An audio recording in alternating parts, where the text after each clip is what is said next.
Okay, good afternoon. നമുക്കത് ബാക്കി ഭാഗം എടുക്കാം. അപ്പൊ എല്ലാവരും ശ്രദ്ധിക്കുക. ഓഹോ, എന്തും തരാൻ തയ്യാറാണെങ്കിൽ അങ്ങയുടെ വലത്തെ തുടയിൽ നിന്ന് ഈ പ്രാവിന്റെ തൂക്കത്തിലുള്ള മാംസം എനിക്ക് തന്നേക്കൂ, ഞാൻ അതുകൊണ്ട് തൃപ്തിപ്പെട്ടുകൊള്ളാം. ഇത് കേട്ട് മഹാരാജാവ് ഒട്ടും കുലുങ്ങിയില്ല.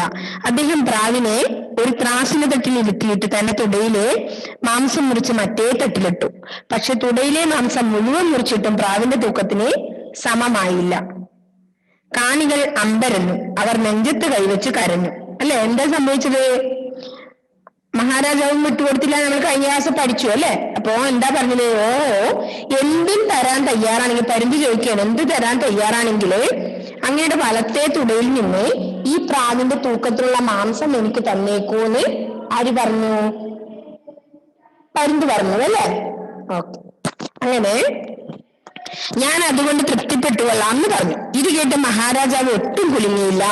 അദ്ദേഹം പ്രാവിനെ ഒരു ത്രാസിന്റെ തട്ടിൽ വെച്ചിട്ട് തൂക്കി. അല്ലെ, അത്രത്തോളം മാംസാണ് കൊടുക്കേണ്ടത്. അപ്പോ എത്ര തൂക്കിയിട്ടും പ്രാവിന്റെ തൂക്കത്തിലുള്ള മാംസം ആവുന്നില്ല അല്ലെ. ഇപ്പൊ എന്ത് ചെയ്തു? പക്ഷെ തുടയിലെ മാംസം മുഴുവൻ മുറിച്ചിട്ടും പ്രാവിന്റെ തൂക്കത്തിന് സമമായില്ല. കാണികൾ അമ്പരന്നു. അവർ നെഞ്ചത്ത് കൈവച്ച് കരഞ്ഞു. അല്ലെ, തുടയിലെ മാംസമൊക്കെ മുറിച്ചിട്ടും പ്രാവിന്റെ തൂക്കത്തിന് പകരാവുന്നില്ല, അത്ര മുറിച്ചിട്ടും. ഒടുവിൽ സിബി മഹാരാജാവ് ഒരു കൂസലും കൂടാതെ ത്രാസിന്റെ തട്ടിൽ കയറി നിന്നു. എന്തത്ഭുതം! അപ്പോഴേക്കും പരുന്തെങ്ങോ അപ്രത്യക്ഷമായി. രാജാവിന്റെ മുറിവുകൾ മാഞ്ഞു. അല്ലെ, എന്ത് ചെയ്തു? അദ്ദേഹം എന്നാലും വിസമ്മതിച്ചില്ല. അല്ലെ, അഭയം തേടി വന്ന അരിപ്രാവിനെ രക്ഷിക്കാൻ തന്നെ അദ്ദേഹം തീരുമാനിച്ചു. അതുകൊണ്ട് എന്ത് ചെയ്തു? തുടയിലെ മാംസം മുഴുവൻ മുറിച്ചിട്ടും ആ തൂക്കത്തിലുള്ള മാംസം ആവാതെ വരുന്ന സമയത്ത് എന്ത് ചെയ്തു? ഒരു മടിയും കൂടാതെ ശിബി മഹാരാജാവ് എന്ത് ചെയ്തു? ത്രാസിന്റെ തട്ടിൽ കയറി നിന്നു. എന്നെ മുഴുവനായി എടുത്തോളൂ എന്നുള്ള അർത്ഥത്തില്. അല്ലെ, അപ്പോ എന്തത്ഭുതം! അപ്പോഴേക്കും പരുന്തെങ്ങോ അപ്രത്യക്ഷമായി. രാജാവിന്റെ മുറിവുകൾ മാഞ്ഞു. അല്ലെ, അപ്പൊ ഇത് അഗ്നിദേവനും അടുത്ത ദേവേന്ദ്രനും കൂടെ പരീക്ഷിക്കുന്നതായിരുന്നു. അല്ലെ, അദ്ദേഹത്തെ പരീക്ഷിക്കുന്നത്. അപ്പൊ അവരുടെ ദാനശീലത്തിന് മഹത്വം ഉള്ളതാണെന്ന് അവർക്ക് മനസ്സിലായി. അല്ലെ, അവൻ രാജാവിന്റെ ശരീരം മുഴുവനായി തന്നെ, അതായത് ജീവൻ തന്നെ കൊടുക്കാൻ ആര് തയ്യാറായി? ശിബി മഹാരാജാവ് തയ്യാറായി. അല്ലെ, അപ്പൊ അതില് അവര് തൃപ്തിപ്പെട്ടു. അല്ലെ, അവര് പരീക്ഷിക്കാനായിരുന്നു. അപ്പോ സ്വന്തം ജീവൻ തന്നെ ബലിയർപ്പിക്കാൻ ആര് തയ്യാറായിരുന്നു? ശിബി മഹാരാജാവ്. അല്ലെ, ഒരു പ്രാവിന് വേണ്ടി അദ്ദേഹത്തിന്റെ ജീവൻ തന്നെ നൽകാൻ തയ്യാറായി. അത്രക്ക് ദാനശീലനായിരുന്നു അദ്ദേഹം. അല്ലെ, അപ്പൊ ദാനശീലം മഹത്വം ഉള്ളതാണെന്ന് ഇപ്പൊ നിങ്ങൾക്ക് മനസ്സിലായില്ലേ? പ്രാവും പരുന്തും അവരുടെ ശരിയായ രൂപം പൂണ്ടു. പ്രാവിന്റെ വേഷത്തിൽ വന്നത് അഗ്നി ഭഗവാനും പരുന്തിന്റെ രൂപത്തിലെത്തിയത് ഇന്ദ്രനുമായിരുന്നു. ഇന്ദ്രൻ പുഞ്ചിരി കുഴിച്ചുകൊണ്ട് പറഞ്ഞു. എന്താ പറഞ്ഞത്? പ്രഭോ, അങ്ങ് ദേവതുല്യനാണ്. അപ്പൊ എന്താ പറഞ്ഞത്? ഇന്ദ്രൻ പറഞ്ഞു. എന്ത് പറഞ്ഞു? പ്രഭോ, അങ്ങ് ദേവതുല്യനാണ്. അങ്ങയുടെ ദാനശീലവും ദയാവായ്പും ഞങ്ങളെ അത്യധികം സന്തോഷിപ്പിച്ചിരിക്കുന്നു. അല്ലെ, പ്രധാനപ്പെട്ട മോനാണ്. പ്രഭോ, അങ്ങ് ദേവതുല്യനാണ്. അങ്ങയുടെ ദാനശീലവും ദയാവായ്പും ഞങ്ങളെ അത്യധികം സന്തോഷിപ്പിച്ചിരിക്കുന്നു. ഒരു പ്രാവിന്റെ രക്ഷയ്ക്ക് വേണ്ടി സ്വന്തം ജീവൻ പോലും നൽകാൻ അങ്ങ് മടി കാണിച്ചില്ല. അങ്ങയുടെ സൽകീർത്തി പറഞ്ഞാൽ നല്ല കീർത്തി. അല്ലെ, കീർത്തി പറഞ്ഞാല് പ്രശസ്തി. ഓക്കെ, സൽകീർത്തി എന്താ? അങ്ങയുടെ സൽകീർത്തി എക്കാലത്തും നിലനിൽക്കും. ഏത് കാലത്തും നിലനിൽക്കുന്നതാണ് അങ്ങയുടെ കീർത്തിന്ന് ഇന്ദ്രൻ പറഞ്ഞു. അല്ലെ, എന്താ പറഞ്ഞത്? പ്രഭോ, അങ്ങ് ദേവതുല്യനാണ്. അങ്ങയുടെ ദാനശീലവും ദയാവായ്പും ഞങ്ങളെ അത്യധികം സന്തോഷിപ്പിച്ചിരിക്കുന്നു. ഒരു പ്രാവിന്റെ രക്ഷയ്ക്ക് വേണ്ടി സ്വന്തം ജീവൻ പോലും നൽകാൻ അങ്ങ് മടി കാണിച്ചില്ല. അങ്ങയുടെ സത്കീർത്തി എക്കാലത്തും നിലനിൽക്കും എന്ന് പറഞ്ഞു. ഇന്ദ്രനും അഗ്നി ഭഗവാനും ശിബി മഹാരാജാവിനെ അനുഗ്രഹിച്ചു. ജനങ്ങൾ ശിബി മഹാരാജാവിന്റെ കാരുണ്യത്തെ വാഴ്ത്തിപ്പാടി. അല്ലെ, അദ്ദേഹത്തിന്റെ ദയാവായ്പിനെ താഴ്ത്തിപ്പാടി. ഉവൈസ് അഞ്ഞൂറ്റി ഉവൈസ്. ഓക്കെ, ആയിട്ടാ. അപ്പോ അതിൽ നിങ്ങൾക്ക് എന്താ അർത്ഥം മനസ്സിലാവാതെ ഉള്ളത്? എന്തെങ്കിലും ഉണ്ടോ? ത്യാഗികൾ എന്ന് പറഞ്ഞാൽ എന്താണ്? എന്തും ഉപേക്ഷിക്കാൻ തയ്യാറുള്ളവനാണ് ത്യാഗികള്. പിന്നെയോ ത്യാഗം എന്ന് പറഞ്ഞാൽ എന്താ? എന്ത് ഉപേക്ഷിക്കുന്നവൻ? ത്യജിക്കുന്ന ആള്. ഓക്കെ, ത്യാഗം എന്ന് പറഞ്ഞാൽ ത്യജിക്കല്. കൂസൽ, ഒരു കൂസലും കൂടാതെ ശിബി മഹാരാജാവ് അതിൽ കയറി നിന്നു പറഞ്ഞു ത്രാസിന്റെ ഒരു തട്ടിൽ. അപ്പൊ മടി, കൂസൽ മടി, ഒരു മടിയുമില്ലാതെ ഓക്കെ കയറുന്നു. അഭയം ആശ്രയം. അപ്പോ ഇതിലർത്ഥം ഇതിൽ തന്നിട്ടുണ്ട്, ഇതിന്റെ ഇവിടെ തന്നിട്ടുണ്ട്. അപ്പോ ഒന്നുകൂടി അവിടെ ഇങ്ങോട്ട് മിസ് വായിക്കാം, അത് കഴിഞ്ഞിട്ട് നിങ്ങളെ വായിക്കാത്തവരെ വായിപ്പിക്കാം. ഓഹോ, എന്തും തരാൻ തയ്യാറാണെങ്കിൽ അങ്ങയുടെ വലത്തെ തുടയിൽ നിന്ന് ഈ പ്രാവിന്റെ തൂക്കത്തിലുള്ള മാംസം എനിക്ക് തന്നേക്കൂ, ഞാൻ അതുകൊണ്ട് തൃപ്തിപ്പെട്ടുകൊള്ളാം. ഇത് കേട്ട് മഹാരാജാവ് ഒട്ടും കുലുങ്ങിയില്ല. അദ്ദേഹം പ്രാവിനെ ഒരു ത്രാസിന്റെ തട്ടിൽ ഇരുത്തിയിട്ട് തന്റെ തുടയിലെ മാംസം മുറിച്ച് മറ്റേ തട്ടിലിട്ടു. പക്ഷെ തുടയിലെ മാംസം മുഴുവൻ മുറിച്ചിട്ടും പ്രാവിന്റെ തൂക്കത്തിന് സമമായില്ല. കാണികൾ അമ്പരന്നു. അവർ നെഞ്ചത്ത് കൈവച്ച് കരഞ്ഞു. ഒടുവിൽ ശിബി മഹാരാജാവ് ഒരു കൂസലും കൂടാതെ ത്രാസിന്റെ തട്ടിൽ കയറി നിന്നു. എന്തത്ഭുതം! അപ്പോഴേക്കും പരുന്തെങ്ങോ അപ്രത്യക്ഷമാവുക എന്നാണ് എന്താ അർത്ഥം? പ്രത്യക്ഷം എന്ന് പറഞ്ഞ എന്താണ് അർത്ഥം? അവിടുന്ന് പോയി. അതെ, പ്രത്യക്ഷമാവാതെ കാണുന്നത്. അപ്പൊ അപ്രത്യക്ഷം കാണാതെ പോയി അല്ലേ, അവിടുന്ന് പോയി. അപ്പോ രാജാവിന്റെ മുറിവുകൾ മാഞ്ഞു. പ്രാവും പരുന്തും അവരുടെ ശരിയായ രൂപം കൊണ്ടു. പ്രാവിന്റെ വേഷത്തിൽ വന്നത് അഗ്നി ഭഗവാനും പരുന്തിന്റെ രൂപത്തിലെത്തിയ ഇന്ദ്രനുമായിരുന്നു. ഇന്ദ്രൻ പുഞ്ചിരി പൊഴിച്ചുകൊണ്ട് പറഞ്ഞു, എന്താ പറഞ്ഞത്? ചിരിച്ചുകൊണ്ട്, പ്രഭു, അങ്ങ് ദേവതുല്യനാണ്. അങ്ങയുടെ ദാനശീലവും ദയാവായ്പും ഞങ്ങളെ അത്യധികം എന്ന് പറഞ്ഞാൽ എന്താണ്? അത്യധികം സന്തോഷിപ്പിച്ചിരിക്കുന്നു എന്നാ പറഞ്ഞത്. എന്താ അത്യധികം എന്ന് പറഞ്ഞാല്? വളരെയധികം അല്ലേ? അതി പ്ലസ് അധികമാണ് അത്യധികം. ഒരു പ്രാവിന്റെ രക്ഷയ്ക്ക് വേണ്ടി സ്വന്തം ജീവൻ പോലും നൽകാറൊന്നും മടി കാണിച്ചില്ല. അങ്ങയുടെ സത്കീർത്തി, നല്ല കീർത്തി ലോകം എക്കാലത്തും നിലനിൽക്കുന്നു അല്ലേ? ഇന്ദ്രനും അഗ്നി ഭഗവാനും ശിബി മഹാരാജാവിനെ അനുഗ്രഹിച്ചു. ജനങ്ങൾ ശിബി മഹാരാജാവിന്റെ കാരുണ്യത്തെ വാഴ്ത്തിപ്പാടുക, പുകഴ്ത്തി പറയുക അല്ലെ? വാഴ്ത്തിപ്പാടുക എന്നാൽ പുകഴ്ത്തി പറയുക. അപ്പോ കഴിഞ്ഞ ക്ലാസ്സിൽ വായിക്കാത്തല്ലേ കുറച്ചു കുട്ടികള്? ഒന്ന് അതില് വായിച്ചേ. കുറെ പേരുണ്ട്.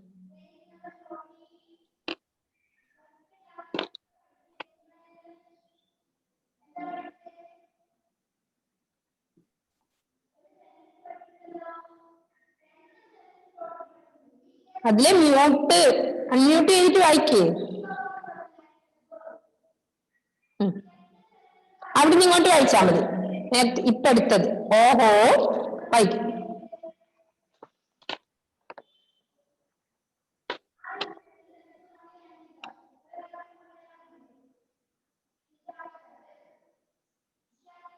ഓഹോ, എന്തും തരാൻ തയ്യാറാണെങ്കിൽ അങ്ങയുടെ വലത്തെ തുടയിൽ നിന്ന് ഈ പ്രാവിന്റെ തൂക്കത്തിനുള്ള മാംസം ഇറച്ചി എനിക്കു തന്നേക്കൂ. ഞാൻ അതു കൊണ്ട് തൃപ്തിപ്പെട്ടുകൊള്ളാം.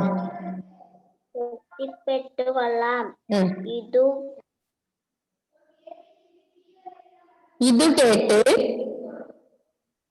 കേട്ട് മഹാരാജാവ് ഒട്ടും കുലുങ്ങിയില്ല. അദ്ദേഹം പ്രാവിനെ ഒരു ത്രാസിന്റെ തട്ടിൽ ഇരുത്തിയിട്ട്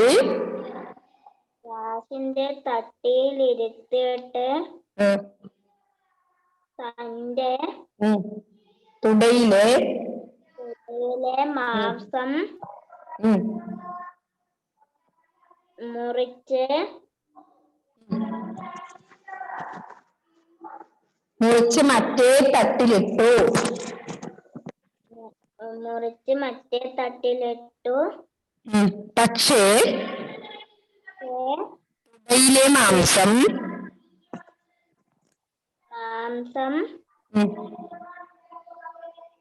മുഴുവൻ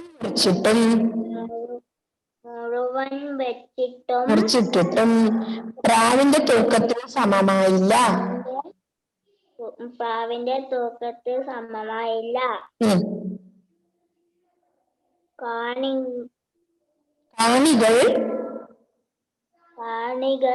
അമ്പരന്നു. അവർ നെഞ്ചത്തു കൈവച്ചു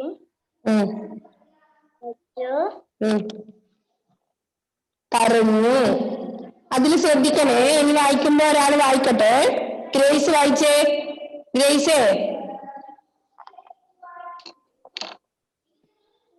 ഗ്രേസ് വീഡിയോ ഓൺ ചെയ്തൊന്ന് വായിച്ചേ. ഗ്രേസേ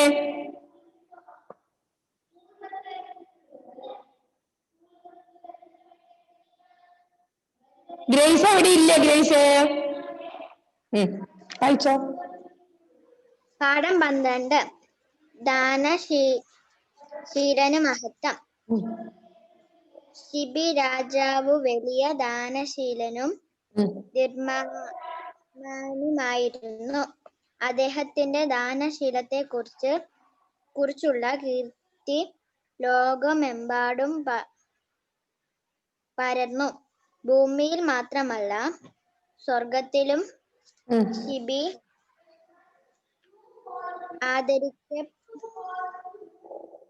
ആദരിക്കപ്പെടാൻ തുടങ്ങി. അസൂയമേറ്റു. ആ കാലത്തു തന്നെയാണ് ശിബി രാജാവ് ഒരു മഹായാനം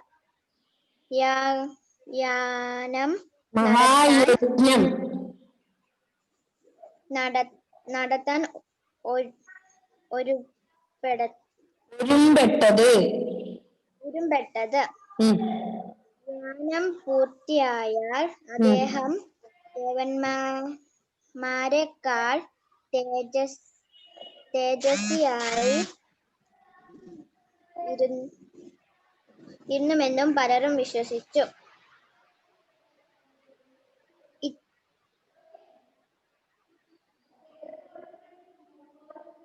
റിഹാൻ എന്താ അവിടെ പരിപാടി? ദേവനും അഗ്നിനാവും അദ്ദേഹത്തെ ഒന്ന് പരീക്ഷിക്കാൻ തീരുമാനിച്ചു. ഒരു ദിവസം ശിബി രാജാവിന്റെ മുന്നിലേക്ക് പേടിച്ചു വിറച്ച് ഒരു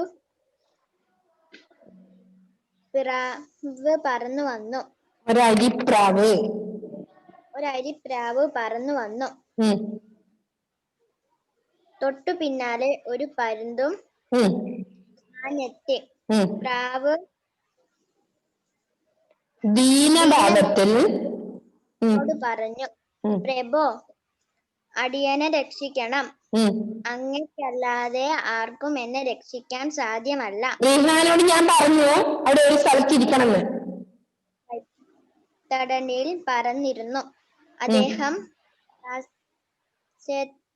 വാത്സല്യപൂർവം അതിനെ തലോടിയിട്ട് പറഞ്ഞു, നീ ഒട്ടും പേടിക്കണ്ട.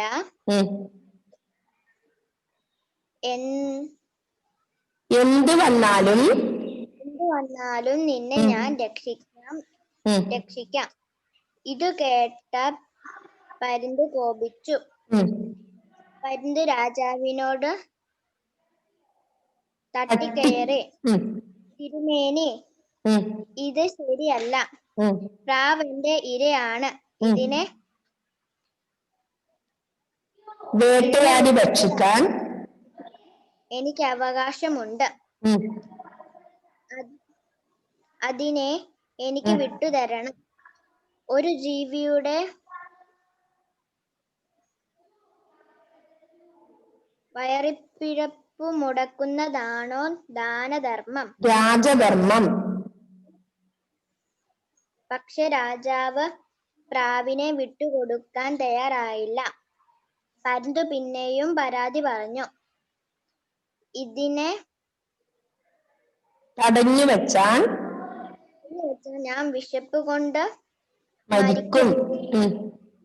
അത് അങ്ങയുടെ സൽപ്പേരിന് കളങ്കമുണ്ടാക്കും. അതിനു മുമ്പ് പ്രാവിനെ വിട്ടുതരുന്നതാണ് നല്ലത്. ഷിബി മഹാരാജാവ് ചിന്തയിലുണ്ടു. അദ്ദേഹം പറഞ്ഞു, ഈ പ്രാവിന് പകരം ഞാൻ നിനക്ക് വിലയേറിയ മറ്റു ഭക്ഷണം സാധനങ്ങൾ തരാം. Okay, next Shiza. എവിടെ വരെ ഇപ്പം ഗ്രേസ് വായിച്ചത്? അവിടുന്ന് അങ്ങോട്ടൊന്ന് ഷിസ വായിച്ചേ. എന്റെ ഭക്ഷണം പ്രാവിറക്കിയാണ് മറ്റു ഭക്ഷണ സാധനങ്ങൾ തിന്നാൽ എനിക്ക് തൃപ്തി വരില്ല. പരുന്ത് തുറന്നടിച്ചു. പക്ഷേ എന്റെ പക്കൽ അഭയം തേടിയ ഈ കൊച്ചു ജീവിയെ ഞാൻ വിട്ടു തരില്ല. ഇതിനും പകരം എന്റെ രാജ്യം വിട്ടുതരാൻ ഞാൻ തയ്യാറാണ്. അതല്ല നീ പറയുന്നത് എന്തും തരാൻ ഞാൻ ഒരുക്കമാണ്. മഹാരാജ്യവും വിട്ടുകൊടുത്തില്ല. ഓഹോ, എന്തു തരാൻ തയ്യാറാണെങ്കിൽ അങ്ങയുടെ വലത്തെ തുടയിൽ നിന്ന് ഈ നിന്നുള്ള എനിക്കും തന്നേക്കൂ. ഞാൻ അതുകൊണ്ട് തൃപ്തിപ്പെട്ടോളാം. ഇതുകൊണ്ട് മഹാരാജാവ് ഒട്ടും കുലുങ്ങിയില്ല. അദ്ദേഹം പ്രാവിനെ ഒരു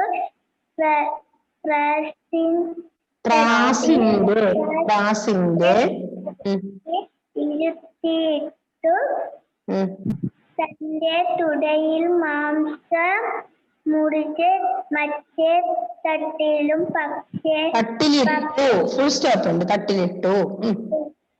പക്ഷേ മാംസം മുഴുവനും മുറിച്ചിട്ടും തൂക്കത്തിനും സമമായില്ല. അതായത് ഒരേപോലെ ആയില്ല എന്നർത്ഥം. സമമായില്ല.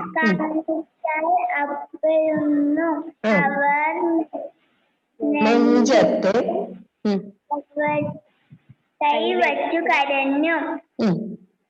ഒടുവിൽ ഷിബി മഹാരാജാവ് ഒരു കൂസലും കൂടാതെ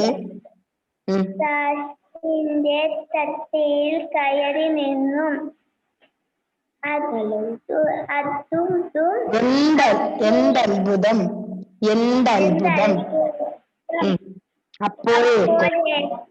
പരുന്തു എങ്ങോ അപ്രത്യക്ഷമായി രാജാവിന്റെ മുറിവുകൾ മായ്ഞ്ഞു. പ്രാവും പരുന്തും അവരുടെ ശരിയ രൂപം പ്രാവിന്റെ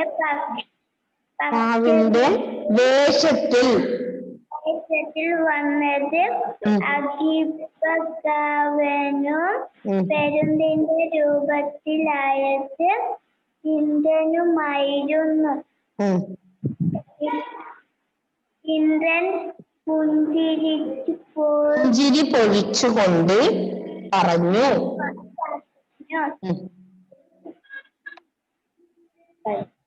പ്രഭു, അങ്ങ് ദേവതുല്യനാണ്. അങ്ങയുടെ ദാനശീലവും ദയാനവും ദയാ ദയാ വായ്പും ദയാവായ്പും ദയവായ്പും ഞങ്ങളെ അത്യധികം അത്യധികം സന്തോഷിപ്പിക്കുന്നു. ഒരു പ്രാവിന്റെ രക്ഷയ്ക്കു വേണ്ടി സ്വന്തം ജീവൻ പോലും നൽകാൻ അങ്ങും മടി കാണിക്കില്ല. അങ്ങനെയുടെ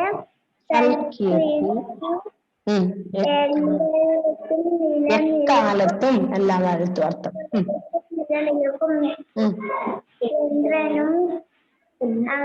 ഇന്ദ്രനും അഗ്നി ഭഗവാനും ശിബി മഹാരാജാവിന്റെ അനുഗ്രഹിച്ചു ജനങ്ങൾ ശിബി മഹാരാജാവിന്റെ കാരുണ്യത്തെ പാടി. Okay, next Lakshmipriya.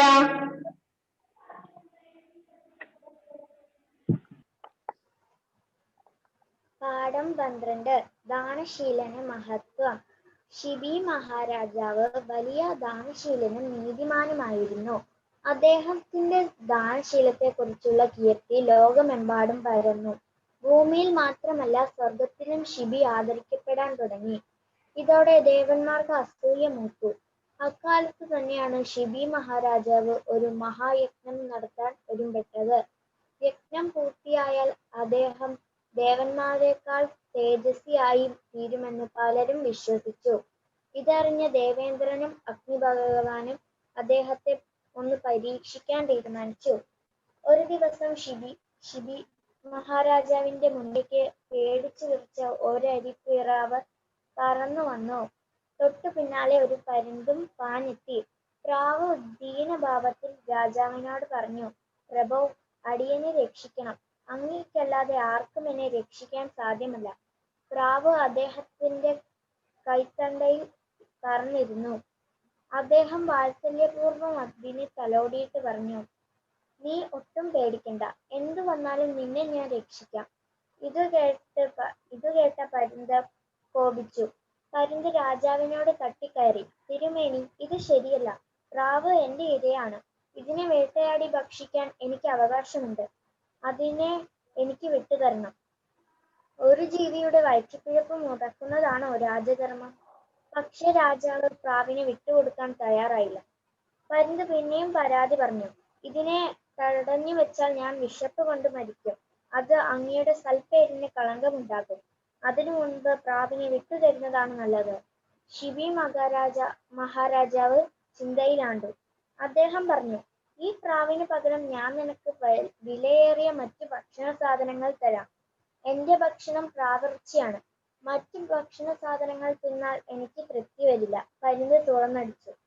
പക്ഷെ എന്റെ പക്കൽ അഭയം തേടിയ ഈ കൊച്ചു ജീവിയെ ഞാൻ തരില്ല. ഇതിനു പകരം എന്റെ രാജ്യം വിട്ടുതരാൻ ഞാൻ തയ്യാറാണ്. അതല്ല, നീ പറയുന്നതെന്തും തരാൻ ഞാൻ ഒരുക്കമാണ്. മഹാരാജാവും വിട്ടുകൊടുത്തില്ല. ഓക്കെ മോളെ, നെക്സ്റ്റ് ഷഹബാസ്.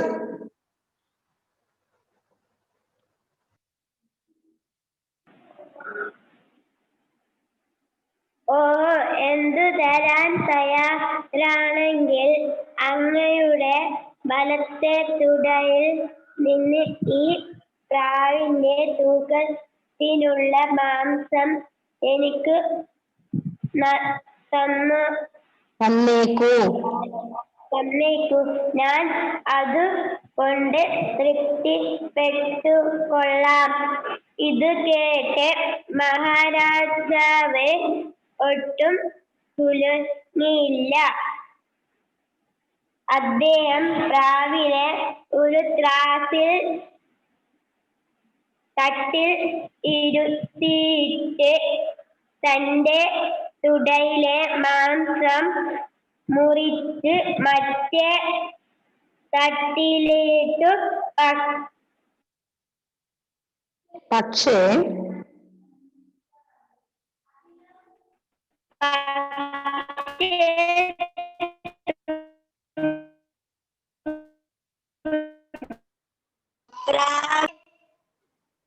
തുടയിലെ മാംസം പ്രാവിന്റെ തൂക്കത്തിൽ നിന്നും സമമായില്ല. കാണികൾ അമ്പരന്നു. അവർ നെഞ്ചിത്തു കൈവച്ചു കരഞ്ഞു. ഒടുവിൽ ശിബി മഹാരാജാവ് ഒരു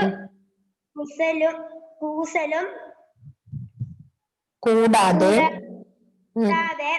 ത്രാസിന്റെ തട്ടിൽ കയറി നിന്നു. എന്തത്ഭുതം! അപ്പോഴേക്കും പരുന്ത് എങ്ങോ അപ്രത്യക്ഷമായി. രാജാവിന്റെ മുറിവുകൾ മാഞ്ഞു. പ്രാവും പരുന്തും അവരുടെ ശരിയായ രൂപം പൂണ്ടു. പ്രാവിന്റെ വേഷത്തിൽ വന്നത് അഗ്നിഭഗവാനും പരുന്തിന്റെ രൂപത്തിൽ വന്നത് ഇന്ദ്രനുമായിരുന്നു. ഇന്ദ്രൻ പുഞ്ചിരിച്ചുകൊണ്ട് പറഞ്ഞു. നെക്സ്റ്റ് റിവൈസ് അല്ല, റിഹാനാണ് അവിടെ ഉള്ളത്. റിഹാൻ വായിച്ചാണല്ലേ. വീഡിയോ ഓഫ് ചെയ്തവർ ആരാ? റിഹാനാണല്ലേ. റിഹാൻ വീഡിയോ ഓൺ ചെയ്തേ.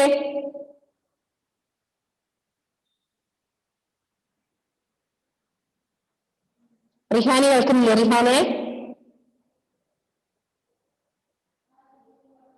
റിഹാൻ അവിടെ ഇല്ല ആള് ഇല്ലേ?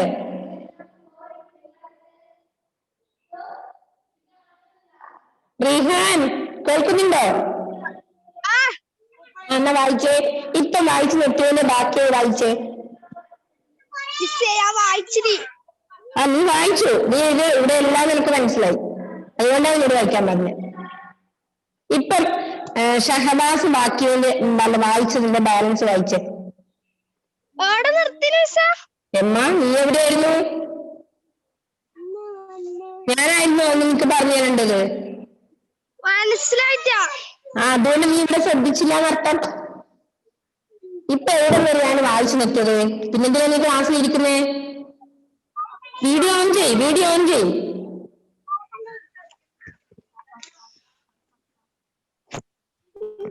നീ ഇപ്പൊ എന്തിനാ ക്ലാസ്സിൽ ഇരിക്കുന്നേ? ശ്രദ്ധിക്കാനല്ലേ? ഞാൻ വായിച്ചു കഴിഞ്ഞല്ലേ, അതുകൊണ്ട് ഇനി എന്നൊക്കെ ഏതായാലും ഒഴിവ് ഉണ്ടാവില്ല അല്ല. അറിയില്ല വിചാരിച്ചത് അല്ല റിഹാനോ?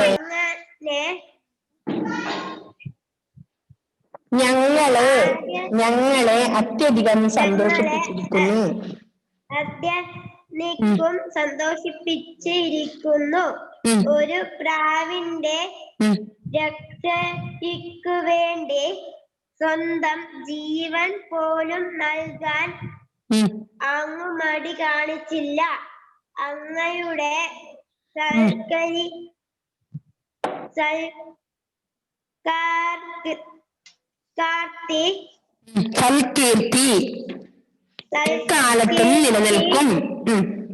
എക്കാലത്തും നിലനിൽക്കും.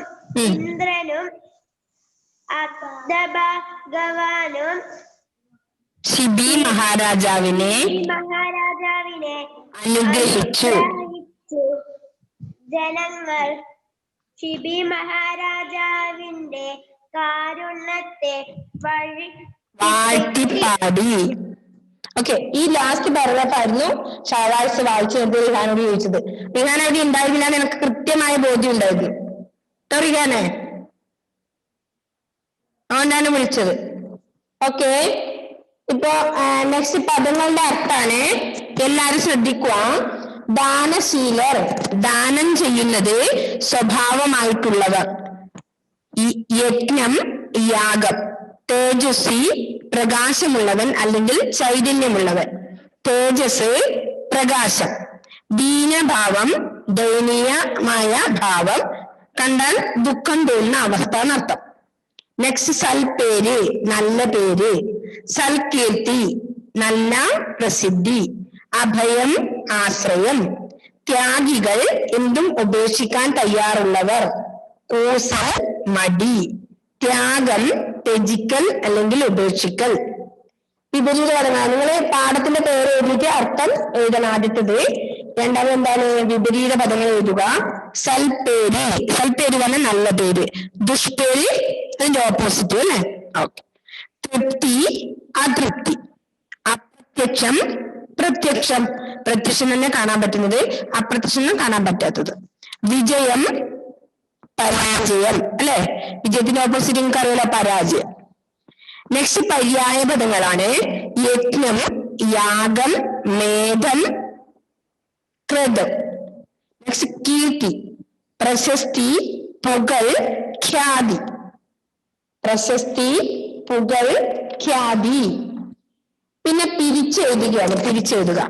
ഇന്നലത്തെ ക്വസ്റ്റ്യൻസ് മിസ് സെൻഡ് ചെയ്തത് ആരും കണ്ടിരുന്നോ? കണ്ണന്റെ ലീലകൾ.